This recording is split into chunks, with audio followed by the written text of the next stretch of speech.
antes de efetivamente começar, eu queria fazer uma dinâmica com vocês. Eu vou pedir para todo mundo ficar em pé por um instante, pode ser? Todo mundo acordar e tal, né? A gente está chegando aí próximo às 11 da manhã, dá aquela esticadinha, né? Um sábio chinês me ensinou que quando a gente fica em pé por um minuto, a gente recarrega 20% da nossa energia. Sabiam disso? Então é para a gente dar uma recarregada aí e poder ter atenção, né? Um dia eu falei isso num evento, aí a pessoa me perguntou assim, se ela sentasse e levantasse 5 vezes, se recarregava 100% da energia, né? Não é assim que funciona, tá, pessoal? Então, mas só para a gente dar uma esticada aí, eu acho que é legal. Tá bom, né? Vamos sentar? Pelo menos vocês vão precisar de um pouco de energia para me aguentar por esse período agora, tá? A minha palestra, bom, eu não sei por que eu tenho que apontar isso. Aqui, tá. Bom, eu sou diretor de inovação da Softplan. Softplan é uma empresa fundada em 1990. É hoje a maior legal tech da América Latina. A gente está falando aqui, o tema é Legal Techs, né?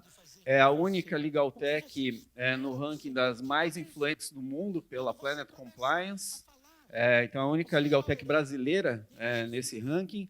Nós temos 2 prêmios Stemer de inovação, 2 prêmios Finep de inovação e também fomos vencedores do Startup Awards na categoria Corporate, agora em 2018. Né? Por que eu estou falando isso?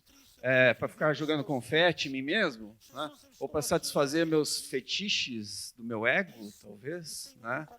Não, né, pessoal? Porque eu estava falando para o Felipe antes, né? Cara, eu não falo, me recuso a falar sobre coisas que a gente não faz ou não pratica, beleza? Porque uma coisa que eu não gosto é o que está acontecendo muito hoje em dia, que é o tal do empreendedorismo gourmet, né? Todo mundo sabe como criar uma empresa exponencial, né? Já ouviram esse tema, empresas exponenciais? Empresas que crescem 10 vezes acima da média. Então, tem aquela conferência que tem o cara que vai ensinar, né? Como criar uma empresa exponencial. Cara, se você sabe como criar uma empresa exponencial, né? Crie uma empresa exponencial. Não fique falando. Parece aquele cara que quer te vender o método para ganhar na Mega Sena. Né?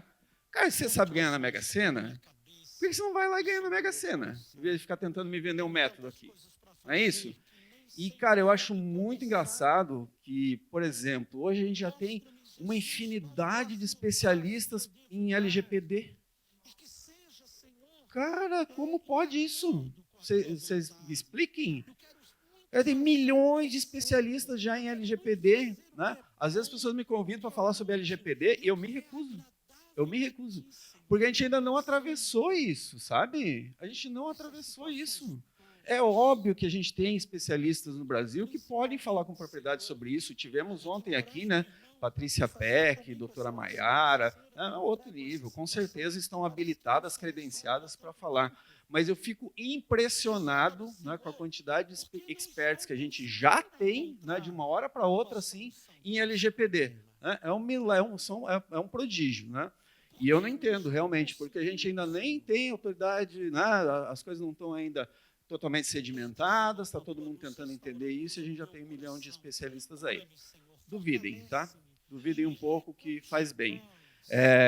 Então, a gente não fala sobre coisas que a gente não pratica, né? E hoje a gente vai estar falando sobre esses assuntos aqui. Então, legal tech, inovação, né? Mas a minha palestra vai ter também um viés um pouco meio de psicologia, talvez, né? Em que pese que eu não sou psicólogo, agora estou me contradizendo, né? Não sou psicólogo, vou falar sobre um pouquinho de psicologia. Mas o que psicologia e inovação têm em comum? No fundo, sim. Lida com o quê? Desconstrução. Mentalidade. Né? Neuromarketing. Tudo bem? Não tinha te visto aí? Está? Tudo bem? Pessoas, né? Pessoas. Robôs inovam. Todos os exemplos que a gente viu ontem aqui, né, sobre inteligência artificial, é o quê? Reprodução, né? Trabalho repetitivo. Tem robô lá que está pintando igual Picasso, mas o que ele está fazendo? Imitando, né? Está simulando. Né? Inovação não vem de robôs. Inovação vem de pessoas. Pessoas. Então, por isso que somos profissionais do século XXI. Precisamos agir como profissionais do século XXI. Eu vou falar um pouquinho sobre isso, porque novas mentalidades precisam ser adquiridas, não novas tecnologias. Tecnologia não é o problema, ok? Tecnologia dificilmente é o problema. Normalmente a tecnologia já está disponível. As pessoas ou não querem enxergar ou não querem utilizar, porque elas ainda vêm montadas em mentalidades que não combinam. Bom, eu não vou ficar fazendo propaganda aqui da Softplan, então nós atuamos em alguns segmentos, talvez sejamos mais conhecidos pelo segmento de tribunais, mas também temos soluções para procuradorias de Estado, município, advocacia privada, ministérios públicos, departamentos jurídicos. Acho que todo mundo aí recebeu um folheto, pode dar uma olhadinha nas soluções. Se tiver alguma dúvida, a gente está à disposição, tá bom? Tema, o que são Legal Techs, primeiro. Tá? A Sandra me convidou para falar sobre isso, né? Uma tremenda responsabilidade, junto aqui com o Felipe, com o Tomás e com o Eduardo, que são experts. Mas, primeiro, o que são Legal Techs? Né? E ela me fala que tem uma preocupação tremenda com essa questão das Legal Techs, porque ainda tem um entendimento que não está claro. Né? Eu vou falar um pouquinho mais sobre isso. Primeiro, Legal Techs são o quê? Empresas startups que trazem tecnologia e inovação para os serviços jurídicos em algumas áreas. Jus Brasil, por exemplo, redes de profissionais, certo, Felipe? Também a parte de pesquisa de documentos, né? Como ele estava explicando ali, as dificuldades que o Google tem e tudo mais, né?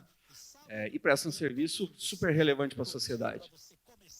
Aliás, diz que o melhor lugar para você esconder um corpo é na segunda página de resultados do Google, né?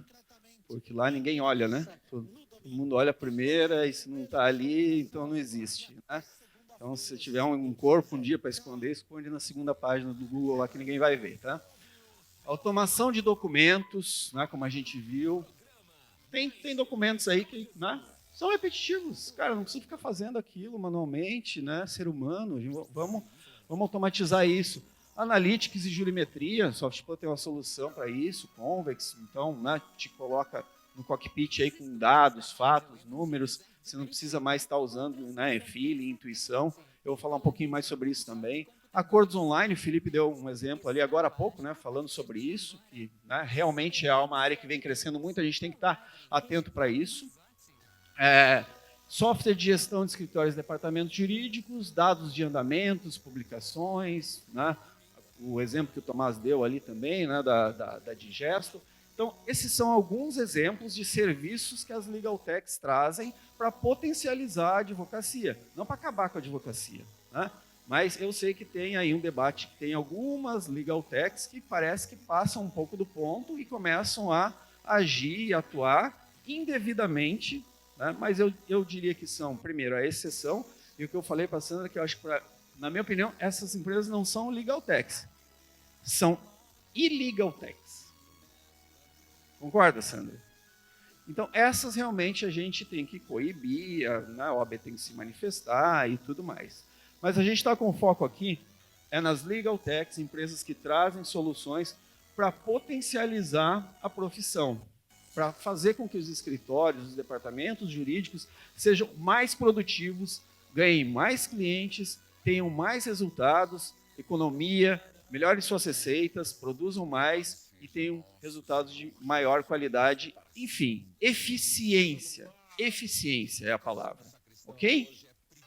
Bom, esse aqui é o radar da B2L de 2017, se não me engano. O Felipe também comentou, né, a B2L é uma fonte muito importante para quem quer se instruir, se informar a respeito do que está acontecendo. É uma associação que congrega aí as Legal Techs e também escritórios, enfim, é um ambiente super propício, online, muitas coisas, para troca de experiências, né, a conhecimento, uma série de coisas aí. Esse radar é o radar de 2017. Então, aqui, as empresas que compunham esse ecossistema em 2017. Tá bom? Então, são vários segmentos ali, resolução de conflitos online, automação e gestão de documentos, monitoramento de dados públicos, gestão de escritórios, analytics, já várias categorias, certo? Agora eu vou mostrar o radar de hoje. Bom, a menos que você tenha aí algum problema oftalmológico severo, assim, né? Necessidade de transplante de córnea, catarata, alguma coisa do gênero, claramente o que a gente observa aqui?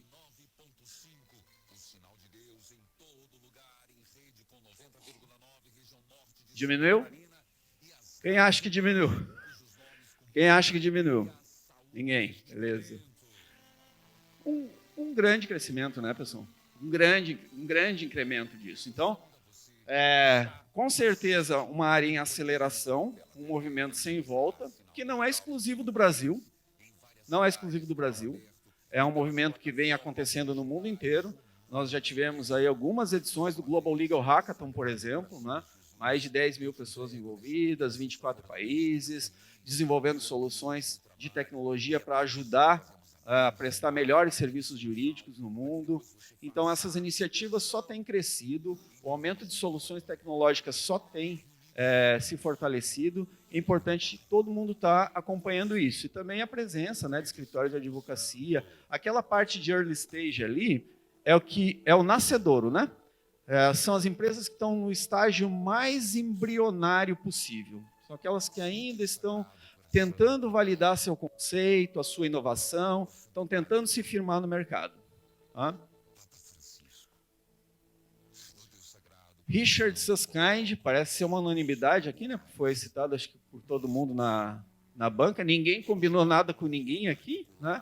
Mas para que todo mundo veja como é uma referência.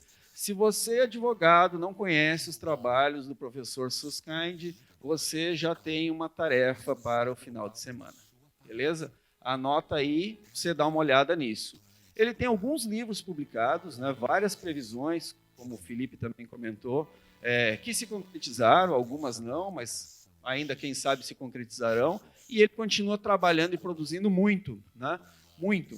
Então, uma coisa que ele fala é o seguinte, trabalhando juntos, ênfase no juntos, tá? Trabalhando juntos, humanos e máquinas sempre vão derrotar humanos que não estão equipados com tecnologia. Ponto final. Beleza? Faz sentido isso? Faz, né? E ele não disse em nenhum momento, trabalhando sozinhas, as máquinas derrotarão os advogados e todos serão extintos da face da terra. Tá? Como a gente às vezes fica discutindo. Isso aqui é importante para a gente poder entender, primeiro, em que momento que a gente se encontra. A tecnologia já está disponível. Nós estamos trabalhando juntos, humanos e tecnologia, um pouco, né? Um pouco. Eu acho que congressos como esse aqui já sinalizam que a gente tem aí, né, pessoas interessadas em estar exercitando mais isso. Por que a gente precisa estar trabalhando juntos, humanos e tecnologia? Antes a gente não precisava, né? A gente não precisava.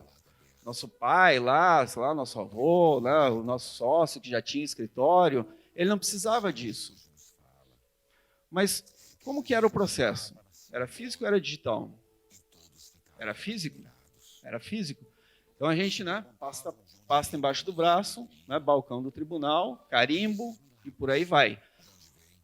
Naquela época, uma coisa muito importante chamava-se feeling, experiência, intuição.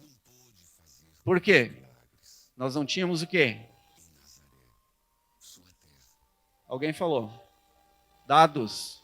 Nós não tínhamos os dados. E no ambiente onde você não tem dados disponíveis, vale muito o feeling, vale muito a experiência, vale muito a intuição. Eu acho que se a gente fizer isso daqui, a gente vai ter lá um ganho de causa. Né? Na minha experiência, se nós fizermos isso, o resultado vai ser aquele. O fato é que os humanos erram muito. Beleza? Alguém ontem perguntou aqui, se você entregaria, né, uma análise para a pessoa ser presa, para o algoritmo que tem um acerto de 90%? Cara, eu acho que eu entregaria. Quanto que o humano erra na análise aí? Quanta gente presa aí que não deveria estar presa?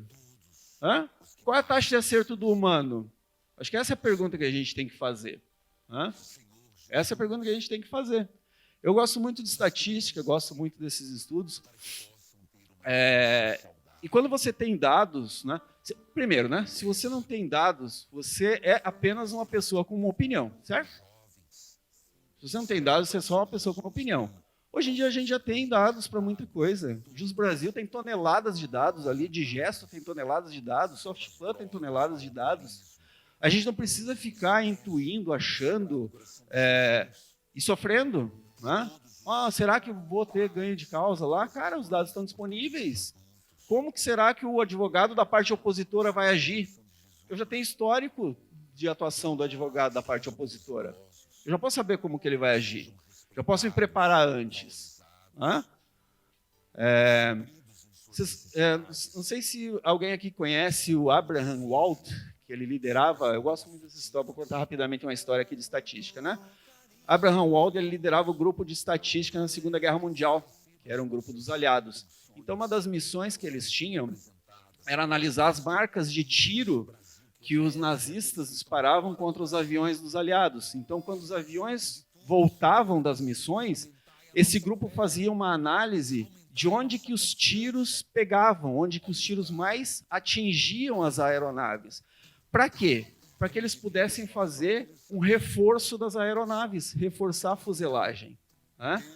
Mas também não poderia ser reforçado demais a ponto de o avião ficar muito pesado e comprometer o consumo de combustível. Então, esse grupo analisava e eles concluíram que a maior parte dos tiros dos nazistas atingia as asas e a cauda. Então, aí fica fácil de tomar uma decisão, porque daí eu tenho os dados, certo? Onde que eu tenho que reforçar a fuselagem do avião num caso como esse? Onde mais pega os tiros, certo? Errado? Errado? Aqueles aviões que estavam sendo analisados eram os aviões que estavam conseguindo voltar das missões. Certo? Ninguém estava vendo onde que pegavam os tiros nos aviões que não voltavam das missões. Então, baseado nisso, nesses estudos técnicos, o grupo do Abraham Wald recomendou aos aliados que reforçassem a fuselagem do avião nas partes onde não havia marcas de tiros representativos. E foi o que foi feito, e isso representou um sucesso fantástico para aquelas missões. Então, percebe? São as duas coisas. Não adianta eu só ter dados se eu não sei fazer as perguntas certas, se eu não sei fazer as análises. Por isso que trabalhando juntos, ok? Se você não tem dados, você é só uma pessoa com uma opinião. Mas se você não tem uma opinião, também você pode ser só uma pessoa com dados. O quente da coisa é ter os dados e fazer as perguntas e ter uma opinião para poder tomar as decisões corretas. Beleza? Faz sentido isso? Para frente, então. Bom, como que os advogados estão olhando para tudo isso, né? Essa questão de legal tax e tudo mais aí e tal, tem as illegal tax que estão aí também incomodando um pouco, né, Sandra? Um pouco? Muito? Pra caramba, né? Bom, a gente tem observado o seguinte, muitos advogados estão tentando entender, certo? A gente está tentando entender isso, vários já estão adotando, né? A gente já vê uma adoção muito grande, em que pese ainda haver muito gap, né? Como o Felipe também comentou.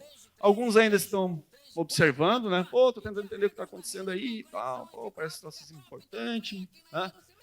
E há quem esteja resistindo, certo?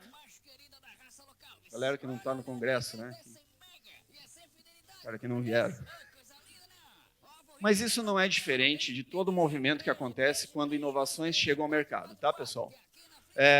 Existe um livro chamado Cruzando o Abismo, né? Geoffrey Moore. Esse livro é de 1991, permanece tão relevante quanto a época que foi publicado. Inclusive, a Forbes fez uma matéria recentemente falando da relevância desse modelo que o Moore criou, né? Então, o que ele diz? Cara, existe lá uma massa de pessoas que são as pessoas que querem coisas novas, né? Essas pessoas, elas são aqueles caras que, pô, quero inovação, quando surge um negócio novo, ele já quer testar, quer aplicar, quer ver se funciona, surgiu uma tecnologia nova ali, o cara traz aqui para mim que eu já quero usar, ver se funciona, né? Esses caras, eles são divididos em dois grupos, os inovadores, que são os entusiastas ali, né, que são de 2 a 3%, é uma super minoria, né? E tem os adotantes antecipados, que são em torno de 13%, 15%. Essa galera aqui, esses 15%, são os caras que querem coisas novas, se satisfazem com produtos que ainda não estão plenamente maturados, né? E isso é o que a gente chama de o mercado, é o early, né? É o mercado antecipado. Esses caras são os caras que são ávidos por inovação. Né? Aqui, né? Dentro da nossa profissão aqui, dentro da advocacia, tem esses caras, certo? Os caras que estão, né, sempre a fim de coisas novas. Depois vem um negócio chamado o abismo. Né? O abismo é o seguinte, são as startups que não sobrevivem, morrem, né? 92% das startups morrem em até 36 meses, isso é um dado histórico comprovado, né? Estatísticas do Vale do Silício. Todavia, aquelas soluções que sobrevivem, elas então alcançam o grande mercado, né? O mercado mainstream.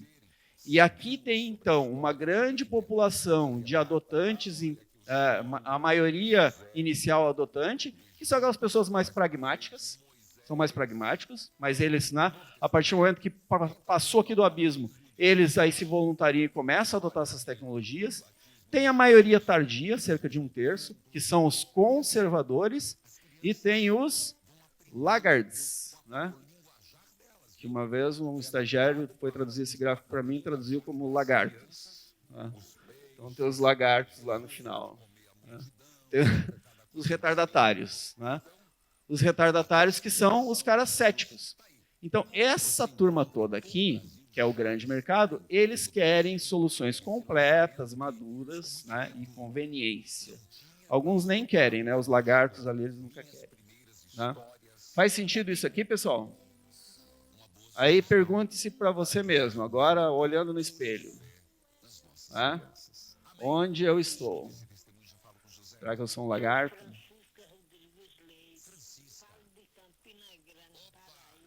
Aqui tem um jeito diferente de explicar isso aí, tá? Esse é um cartunzinho da Business Illustrator, só para a gente ver o perfil de cada um, né? Então, quando surge uma novidade, tem esse cara aqui, ó. Eu falo, yes! Né? Ah, coisa nova, parece legal, dá para mim aqui, né? E aí tem o amigo dele ali que olha, pô, os caras antenados têm um brinquedo novo, né? Eu também quero a ferramenta nova. E aí tem uma galera aí que, né, começa a experimentar isso e essas coisas às vezes não se transformam em soluções de verdade, o tubarão engole ali, que é o abismo, tá bom? Mas tem aquela maioria, que é o cara que está sentado lá em cima, lá, ó, que ele fica olhando para isso e pergunta, parece interessante, será que isso é para mim? Ah, será que isso é para mim? Aí tem uma tiazinha ali, né, que é a maioria tardia, que ela olha para tudo isso e fala, o que esses malucos estão fazendo? O que esses loucos estão falando? Né? E tem lá o cara dos retardatários, que nesse momento ele está pensando assim, ai, como eu queria de volta a minha máquina de fax. Outro dia eu mostrei esse gráfico aqui, a pessoa falou assim, meu Deus, me senti no museu, porque a primeira petição que eu mandei foi por fax. Faz sentido isso, pessoal? A gente, né, dependendo daquilo que a gente está olhando, a gente pode ser qualquer um desses caras aqui, né? E a gente também não é sempre o mesmo, né? Dependendo do assunto, a gente pode ser um cara mais propenso a inovar, né? Em outros assuntos não, e tudo mais, tá? Por que isso aqui é importante? Tá? No começo aqui, quem é que está levando essas inovações para essa turma aqui, que quer coisas novas? Normalmente, é o Felipe, o Eduardo, é o Tomás. Né? São os provedores de tecnologia que estão lá fazendo apresentações em eventos, distribuindo material, falando, olha, cara, criei um negócio novo aqui e tal, né? Então, esses caras convencem esses caras que começam, então, a usar essas informações, essas novas tecnologias, E daqui a pouco você começa a deixar de ver esses caras vendendo, aparecendo em evento. Por quê? Porque essas soluções maturaram e aí esses caras aqui começam a mostrar os seus sucessos para os demais, certo? Então é quando você começa a ver resultados sendo aplicados. É o que a gente está vendo já no mercado de legal techs, certo? Muitas empresas, departamentos jurídicos, escritórios de advocacia, contando dos seus sucessos, de como está aplicando tecnologia, como que isso está fazendo uma diferença lá no seu negócio, né? Eu tenho participado cada vez menos de eventos, tá? A Thaís está sentada ali, né, trabalha comigo, ela é do marketing, ela tem visto um declínio muito grande, por exemplo, na minha presença em eventos. Por quê? Porque isso está sendo substituído por cases de clientes, né? Clientes contando das suas, né, conquistas usando essas tecnologias novas. E isso é muito bacana, né, porque mostra que a tecnologia já está maturada, que essas coisas funcionam de verdade, né? Então não é só um vendedor lá falando, olha que legal e tal, não. A gente já começa a ter cases, a gente tem muitos cases já, né? Essas novas soluções que a gente vem desenvolvendo, por exemplo, na SoftPlus, para a área de advocacia privada, elas são mais recentes, são soluções de 3, 4 anos para cá, né? E os nossos clientes têm participado muito de eventos mostrando seus sucessos, né? Escritórios de advocacia que estão ganhando muito mais clientes, todo mundo quer ganhar mais clientes, certo? Então, tem empresas que estão conseguindo fazer isso muito bem aplicando tecnologia, né? E olha só, existem 2 níveis de aplicação de tecnologia, né? Tem aplicação de tecnologia que é, pô, meu escritório está botando as coisas na nuvem, né? Contratei um sistema de gestão aí para o meu escritório, isso tudo é muito legal, e isso precisa, mas isso é suporte à burocracia, beleza? Suporte à burocracia, ok? Vai dar uma organizada na bagunça ali, vai abandonar o ERP, né, o popular Excel rodando em paralelo, né? Para botar um sistema, então isso é importante. Mas existe uma camada em cima disso tudo, que é aí que a gente ganha de verdade o jogo, como negócio, como escritório que tem futuro, que são as tecnologias que dão suporte à inteligência do negócio. Beleza? É aquele software, aquelas soluções que vão ajudar na estratégia, acompanhar a gestão de verdade, fazer planejamento, olhar dados, ter respostas, né, jurimetria, uma série de coisas que pode dar um diferencial e tem dado muito diferencial para quem já está vendo isso e está aplicando. Ontem eu estava compartilhando alguns desses cases de sucesso com um amigo, com o Marcelo, está sentado ali, né? O Marcelo ficou, acho que um pouco até assustado com o nível que as coisas já se encontram, né? Mas é aí que alguns já estão se destacando. Ah, mas eu não gosto de tecnologia, Florão, não gosto desse troço, não é para mim. Cara, quando o seu concorrente começar a atender e fechar 10 vezes mais negócios que você vai se importar com isso, certo? E isso já está acontecendo. Então, você já deveria estar se importando com isso, beleza? Aqui um outro exemplo, né? Alguém viu essa notícia? Saiu em junho, cidade de Londres, conselho da cidade de Londres, City of London Corporation, tem um conselho, tá? Essa é a página da cidade de Londres, depois vocês podem acessar lá, ver que isso aqui não foi um troço que eu fiz no Paint, tá? Para mostrar aqui para vocês, mas essa notícia existe, dia 3 de junho de 2019, um belíssimo exemplo para Florianópolis, por exemplo, tá? O que o conselho da cidade de Londres fez? Tá? Eles publicaram lá que era a chamada lá para a reunião. Eles criaram um grupo envolvendo as Lautechs para acelerar a disrupção no setor legal. Beleza? Então, é um movimento do Conselho da Cidade de Londres para acelerar isso, né? Fazer uma aproximação, uma aceleração cada vez maior entre escritórios, departamentos e legal techs. Olha o que a Catherine McGuinness, que é a presidente lá de políticas da cidade, declarou nesse dia, né? Ela, assim, não sei se por acaso ou não, mas ela é advogada. Tá? Então ela falou, como advogada de profissão, é muito evidente para mim que há muito trabalho a ser feito para aproveitar todos os benefícios da tecnologia no setor jurídico. Tá? Com a tecnologia continuando a se desenvolver em um ritmo acelerado, as empresas precisam... Aqui empresas é escritórios, né? Escritórios e departamentos jurídicos. Preciso evoluir para abraçar os benefícios disponíveis e garantir que o Reino Unido permaneça na vanguarda globalmente. Tá?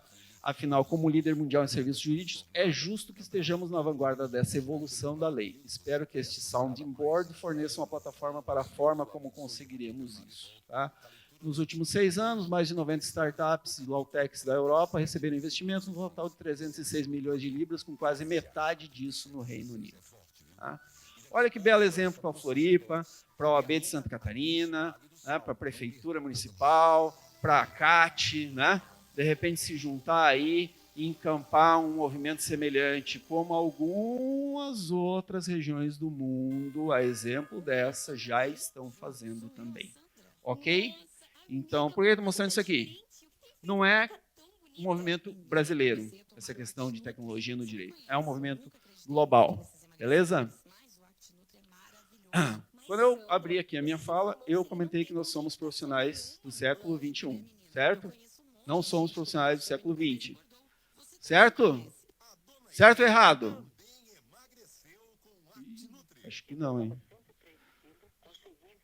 Chocado, né? Somos profissionais do século XXI. Né? Olha só o que o Alvin Toffler, em determinado momento, ele falou. Eu concordo plenamente com isso aqui. Concordo plenamente, né?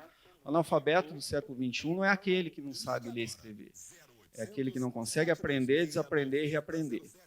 Para sermos profissionais competitivos, relevantes do século XXI, nós precisamos ser alfabetizados nisso. Ok? É fácil aprender, desaprender e reaprender? Não, né? Ainda assim continua sendo necessário. Beleza? Cada vez mais necessário. Então, eu quero trazer agora para vocês um exemplo, tá, de como que o ser humano, por isso que eu falei um pouquinho de psicologia, né? Como que o ser humano se comporta diante dessa necessidade de aprender, desaprender e reaprender. Uma coisa que é até bem simples, a princípio, mas que eu acho que tem bastante lições para a gente refletir aqui. Beleza? Tem um cara chamado Dustin Sandlin, não sei se alguém conhece. Ele tem um canal no YouTube chamado Getting Smarter Every Day, que é ficando mais esperto, né, ou mais inteligente a cada dia. Então ele é um engenheiro né, e explora muito essa questão da ciência, cognição, tudo mais. E ele publica vários experimentos lá. Ele resolveu fazer um experimento com ele mesmo, com essa questão de aprender, desaprender e reaprender. Vamos ver o que aconteceu lá com o grande Sandlin, o Dustin Sandlin. Vamos lá? Então tem um videozinho aqui que eu espero que rode. O Dustin, acho que ele está com frio hoje, não está querendo caminhar. Vou pedir para o Felipe ajudar. Enquanto isso, vou falar com a Sandra aqui. Tudo bem, Sandra? O que você está achando do evento? Ótimo. O que você está achando da comissão organizadora? Acho ela excelente. O que você está achando dos palestrantes? Hey, it's me, Destin. Incríveis. Welcome back to Smarter Every Bom, Day. obrigado, You've heard senhor. people say it's just like riding a bike, meaning it's really easy and you can't forget how to do it, right? But I did something. I did something that damaged my mind. It happened on the streets of Amsterdam, and I got really scared, honestly. I can't ride a bike like you can anymore. Before I show you the video of what happened, I need to tell you the backstory. Like many 6-year-olds with a MacGyver mullet, I learned how to ride a bike when I was really young. I had learned a life skill, and I was really proud of it. Everything changed, though, when my friend Barney called me 25 years later. Where I work, the welders are geniuses, and they like to play jokes on the engineers. He had a challenge for me. He had built a special bicycle, and he wanted me to try to ride it. He had only changed one thing. When you turn the handlebar to the left, the wheel goes to the right. When you turn it to the right, the wheel goes to the left. I thought this would be easy, so I hopped on the bike ready to demonstrate how quickly I could conquer this. And here he is, ladies and gentlemen, Mr. Destin Sandlin. First attempt riding the bicycle. So faster I go, the better. Yeah. I couldn't do it. You can see that I'm laughing, but I'm actually really frustrated. In this moment, I had a really deep revelation. My thinking was in a rut. This bike revealed a very deep truth to me. I had the knowledge of how to operate the bike, but I did not have the understanding. Therefore, knowledge is not understanding. Look, I know what you're probably thinking. Destin's probably just an uncoordinated engineer and can't do it. But that's not the case at all. The algorithm that's associated with riding a bike in your brain is just that complicated. Think about it. Downwards force on the pedals, leaning your whole body, pulling and pushing the handlebars, gyroscopic precession in the wheels, every single force is part of this algorithm. And if you change any one part, it affects the entire control system. I do not make definitive statements that often, but I'm telling you right now, you cannot ride this bicycle. You might think you can, but you can't. I know this because I'm often asked to speak at universities and conferences, and I take the bike with me. It's always the same. People think they're going to try some trick or they're just going to power through it. It doesn't work. Your brain cannot handle this. For instance, this guy, I offered him $200 just to ride this bike 10 feet across the stage. Everybody thought he could do it. No, you didn't understand. You didn't understand. So, this way. Okay, all right, that's a second. All right, so, whenever you're ready. Yeah. Wait. No, you have to keep your feet on. Dude, all right, here we go.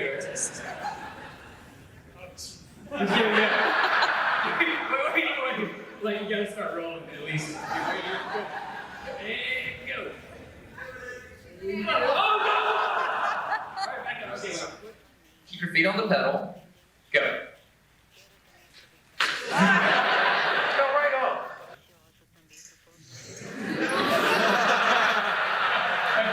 Keep your feet on the pedals. Yeah, come on.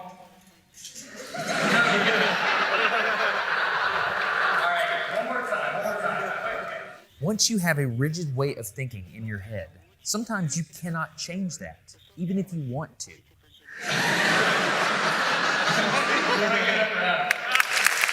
So here's what I did. It was a personal challenge. I stayed out here in this driveway and I practiced about 5 minutes every day. My neighbors made fun of me. I had many wrecks, but after 8 months, this happened. One day I couldn't ride the bike and the next day I could.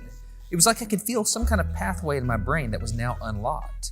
It was really weird though. It's like there's this trail in my brain, but if I wasn't paying close enough attention to it, my brain would easily lose that neural path and jump back onto the old road it was more familiar with. Any small distractions at all, like a cell phone ringing in my pocket, would instantly throw my brain back to the old control algorithm and I would wreck, but at least I could ride it. My son is the closest person to me genetically, and he's been riding a normal bike for 3 years. That's over half his life. I wanted to know how long it would take him to learn how to ride a backwards bike, so I told him if he learned how to ride a backwards bike, he could go with me to Australia and meet a real astronaut. Are you gonna give up? Go ahead. This is how it starts. Look at this. This is such a big deal. Get up, you got it. Did you see his brain get it? So in how many weeks have we been doing this? 2 weeks? In 2 weeks, he did something that took me 8 months to do, which demonstrates that a child has more neuroplasticity, am I even saying that right, than an adult. It's clear from this experiment that children have a much more plastic brain than adults. That's why the best time to learn a language is when you're a young child. All right, today's bike log. I can ride smooth, I can ride fast. I'm thinking the experiment is over. Okay, now I'm in Amsterdam, a city that has more bicycles than people. The question is, can I ride a normal bike now? I mean, I've spent all this time unlearning how to ride a bike. If I go back and try to ride a normal one, will my brain mess up? So I've tweeted a Smarter Everyday meetup, if you will, and I'm gonna see if somebody brings a bicycle and I'm gonna try to ride a normal bike. It's backwards. This was one of the most frustrating moments of my life. I had ridden a normal bike since I was 6, but in this moment, I couldn't do it anymore. I had set out to prove that I could free my brain from a cognitive bias. But at this point, I'm pretty sure that all I proved is that I could only redesignate that bias. So what you're not seeing is just a group of people here looking at me, looking at the strange American that can't ride a bike because they think I'm dumb. But I'm actually 2 levels deep into this because I've learned and unlearned. All right. After 20 minutes of making a fool out of myself, suddenly my brain clicked back into the old algorithm. I can't explain it, but it happened in a very specific moment.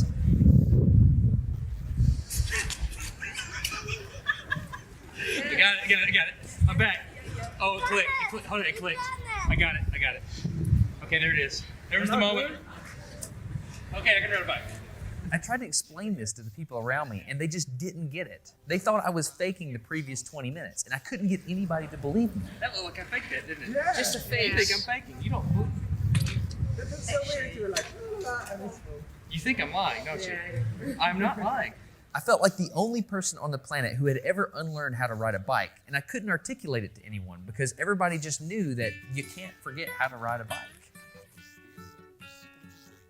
So I learned 3 things from this experiment. I learned that welders are often smarter than engineers. I learned that knowledge does not equal understanding. And I learned that truth is truth, no matter what I think about it. So be very careful how you interpret things because you're looking at the world with a bias, whether you think you are or not. I'm Destin. You're getting smarter every day. Have a good one.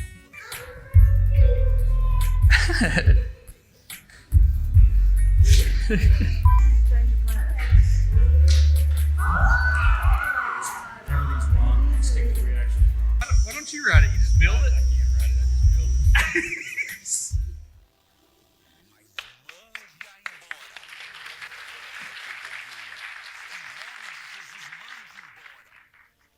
Algumas lições para tirar, né? Sim? Sim ou não?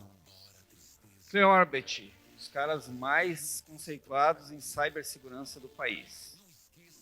Vou pedir que você pare de invadir os nossos celulares por um instante e diga, o que a gente pode tirar desse tipo de experimento? Cara, muita coisa para ser falada, viu? Mas de cara, eu já li a respeito dessa plasticidade cerebral 2 coisas. O nosso cérebro ele é extremamente conservador. Por quê? Porque economiza energia quando você não precisa mudá-lo. Isso é um fator.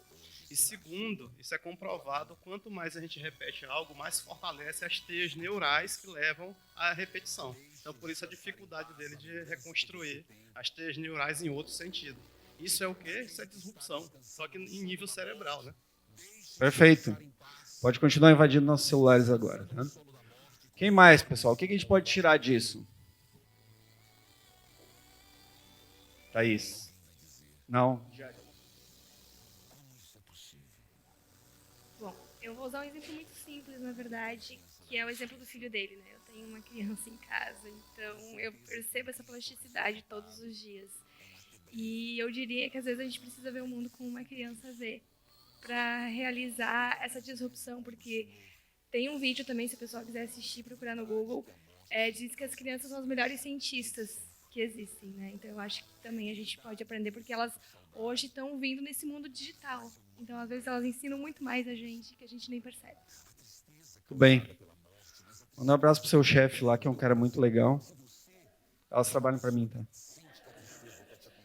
Pessoal, algumas coisas que chamam a atenção, né? Da fala ali do Dustin. Tem várias, a gente pode ficar aqui, né, algumas horas falando. Primeiro, quando você tem uma maneira rígida de pensar, às vezes você não consegue mudá-la. Tá? Então, vamos tentar flexibilizar um pouco. Tá? Não é fácil, mas é necessário. Segundo, cuidado como que a gente interpreta as coisas, porque a gente sempre olha o mundo com um viés. Tem uma lente pela qual o nosso olhar passa, né? É a lente dos nossos paradigmas, né, dos nossos preconceitos. E quanto mais rígido, mais tempo eu praticando aquilo, mais isso vai se incrustando. Repararam como ele levou 8 meses para conseguir mudar o mindset? Mas depois, para ele voltar para a zona de conforto, para aquilo que era conhecido, levou só 20 minutos? É muito mais fácil a gente voltar para onde a gente tem conforto mental. Né? Então vamos entender o que é essa bicicleta aqui, né, das Legal Techs, o que é esse movimento novo aí, né? Vamos refletir sobre isso e mudar às vezes um pouquinho as nossas percepções. Então eu queria, né, convidá-los a refletir um pouquinho sobre isso, né? Como que todo mundo imagina os serviços jurídicos daqui para frente, né? Que impacto que essas coisas vão trazer? Né?